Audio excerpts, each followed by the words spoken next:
Saudações guerreiros, aqui quem vos fala é o professor em Física Brian Simon, e nessa frente 2 o nosso objeto de conhecimento será o calor e sua propagação. Mas quais são as formas de propagação do calor? O calor ele pode se propagar de um corpo que tem maior temperatura para um outro corpo de menor temperatura a partir de 3 processos de transmissão: condução, convecção, radiação ou irradiação térmica. São bem comuns ao nosso cotidiano, porém precisamos discriminá-las, precisamos defini-las minuciosamente. Mas primeiro, o que é a quantidade de calor? Uma quantidade de calor que vai ser distribuída de um corpo para com o outro, devido às diferenças de temperatura. Essa unidade de calor é o Joule, em homenagem ao físico Joule. Mas também essa quantidade de calor pode ser medida em calorias com símbolo cal. Lembrando, retomando, Joule J, caloria cal. O primeiro processo de propagação é chamado condução, e essa energia é transferida de molécula em molécula.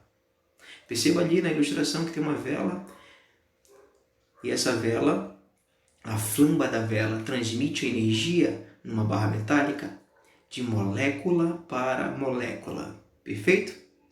Mas se esse fluxo de calor for em uma parede, o fluxo de calor, segundo Fourier, ele é diretamente proporcional à quantidade de energia térmica e inversamente proporcional ao intervalo de tempo.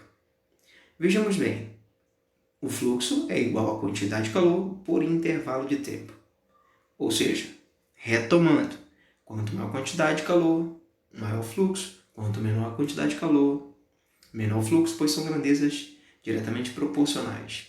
Mas se, por exemplo, mantendo a quantidade de calor constante, num intervalo pequeno de tempo, temos um enorme fluxo a computar, pois são grandezas inversamente proporcionais.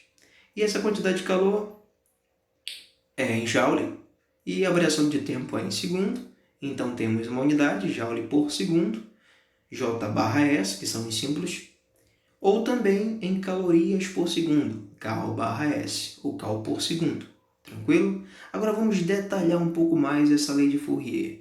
Perceba na ilustração que temos uma parede. Essa parede tem uma espessura. Na parte externa, onde a quantidade de calor é maior, que vai ser transmitida para dentro da parede, imaginemos assim.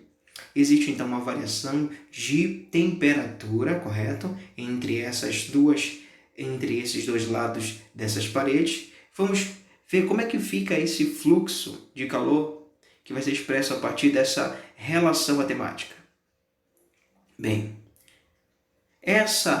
esse fluxo, ele vai ser o produto da condutibilidade térmica, que depende de um determinado material, seria mais isolante térmico ou menos isolante térmico, ou um bom condutor, ou um mau condutor, da área em que essa quantidade de calor vai ser transmitida e da variação de temperatura. Lembrando que variação de temperatura, nós temos um ΔT, uma temperatura final, menos uma temperatura inicial. E essas variáveis são divididas pelo comprimento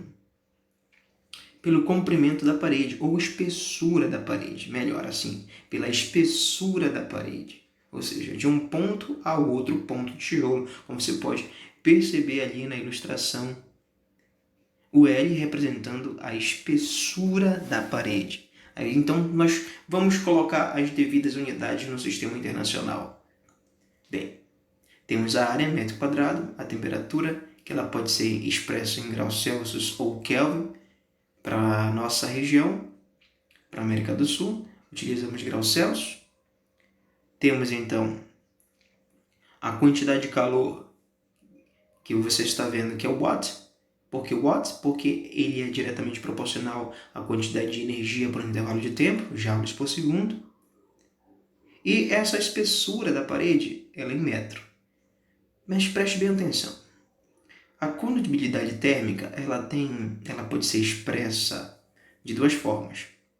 Ou é caloria por segundo metro graus Celsius, ou watts por metro Kelvin, dessas duas formas. E não esqueça que essa quantidade de calor ela vai ser transmitida de um ponto onde esse ponto tem maior temperatura para um outro ponto onde exista uma menor temperatura, uma menor agitação ou grau de agitação das moléculas. Então vamos a mais um processo de transmissão de calor, denominado convecção térmica. Perceba muito bem aqui do lado esquerdo que existe um recipiente com um fluido dentro que está sendo flambado, recebendo uma quantidade de energia. Então, ao receber uma quantidade de energia, esse fluido começa a aquecer, e essa massa aquecida, ela sobe devido a uma menor densidade. Ao chegar na parte superior do recipiente, ela é resfriada, diminuindo sua temperatura, e aumentando a densidade e novamente descendo por gravidade até o fundo do recipiente. E fica nesse ciclo vicioso que a gente chama de correntes de convecção térmica. Mas uma pergunta interessante, porque ela, ao subir, essa massa de água quente, aquecida, ela tem um movimento vertical para cima. Se você pensou em puxo, você acertou, que é uma força que age em fluidos. E nesse fenômeno térmico, ele também vai agir.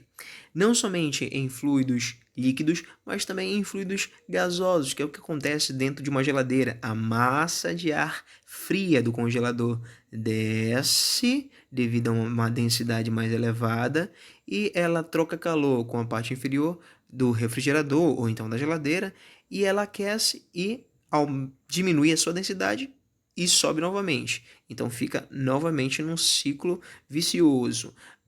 Massa de ar quente, menor densidade, sobe. Massa de ar fria, maior densidade, desce. E esse movimento a gente chama de ciclo de convecção térmica. Agora vamos para a radiação térmica, que é bem simples e muito interessante também. Você precisa, nesse exato momento, perceber que há uma fonte de calor que vai irradiar ondas eletromagnéticas em algumas bandas de frequência. No caso, o Sol ele pode emitir radiação ultravioleta, ele pode emitir energia na banda de infravermelho, a luz visível. Então, sempre essa fonte de energia, ela vai emitir ondas eletromagnéticas. E essas ondas eletromagnéticas têm a função de perturbar o meio. Perturbando o meio físico, a função de uma onda é perturbar o meio físico. Esse meio físico vai ser aquecido. Pode ser o Sol como fonte térmica? Pode. Mas pode ser também uma fogueira, por exemplo. Pode ser uma brasa. Imagina só. Pode ser uma outra fonte de energia, mas não esqueça, essa fonte de energia vai emitir ondas eletromagnéticas e as ondas são perturbações no meio que, ao incidirem em uma determinada superfície, farão com que essa superfície venha fazer vibrar as suas moléculas, elevando essa vibração, vai aumentar a temperatura específica ali naquele local. Então vamos às atividades. Garrafa térmica ou vaso de Devar é um aparelho com o objetivo de conservar a temperatura do seu conteúdo no maior intervalo de tempo possível. As paredes dessa garrafa, por exemplo, não devem permitir a passagem do calor através delas. Por isso, elas são espelhadas internamente e externamente. Uma garrafa térmica é feita de vidro com face interna e espelhada para, alternativa A, elevar o ponto de ebulição da água. B. Impedir a formação de vapor de água. Letra C. Reduzir perdas de calor por irradiação. D. Reduzir perdas de calor por condução. E. Reduzir as perdas de calor por convecção. Quando nós colocamos um fluido quente numa garrafa térmica, esse fluido ele acaba sendo uma fonte de calor para aquele meio. E detalhe, um fluido, um corpo aquecido, ele emite ondas eletromagnéticas na banda infravermelho. E essas ondas eletromagnéticas, elas vão tentar ser dissipadas para o meio, mas o meio está espelhado. Então vai sofrer essas radiações sofrerão várias reflexões. O intuito dessa reflexão, o intuito dessa estrutura ser espelhada é certamente para reduzir as perdas de calor por irradiação. Letra C. Uma panela com água está sendo aquecida no fogão. O calor das chamas se transmite através da parede do fundo da panela para a água, que está em contato com essa parede, e daí para o restante da água. Na ordem desta descrição, o calor se transmitiu predominantemente por A. Radiação, convecção. B. Radiação, condução. C. Convecção, radiação. D. Condução, convecção. Letra E. Condução e radiação. Pare um pouco, pense e vamos à alternativa correta. Letra D. Condução, percebe que a flama toca na panela, aquecendo as moléculas da panela, e esse calor é transmitido para o fluido, que segue o processo por convecção. O menos denso sobe, o mais denso desce. Lembra do ciclo vicioso que eu falei? Correntes de convecção térmica. Vamos então a mais uma atividade. Uma sala de estúdio é mantida a uma temperatura de 20 graus Celsius e encontra-se separada de uma sala vizinha a uma temperatura ambiente de 30 graus Celsius.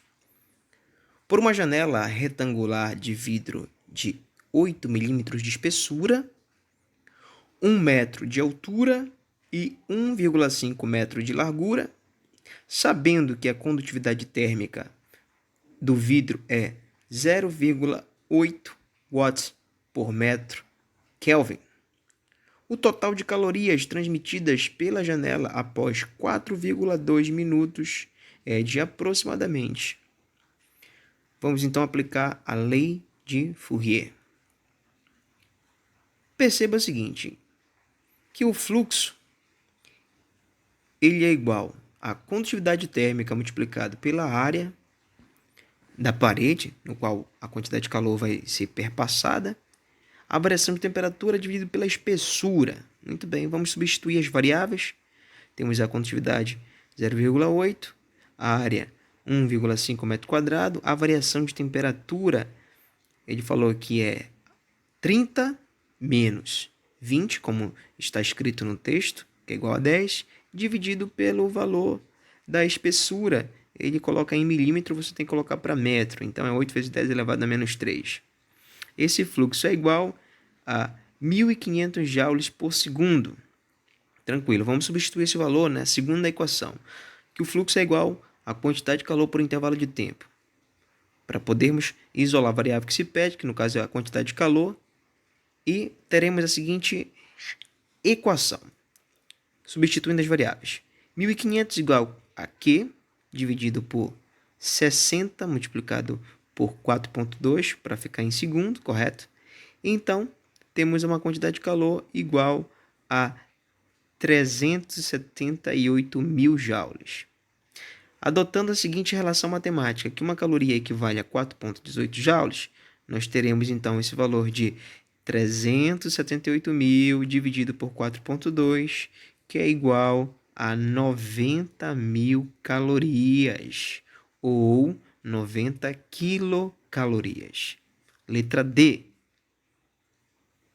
Muito bem, um forte abraço, até a próxima aula, a vitória é sua!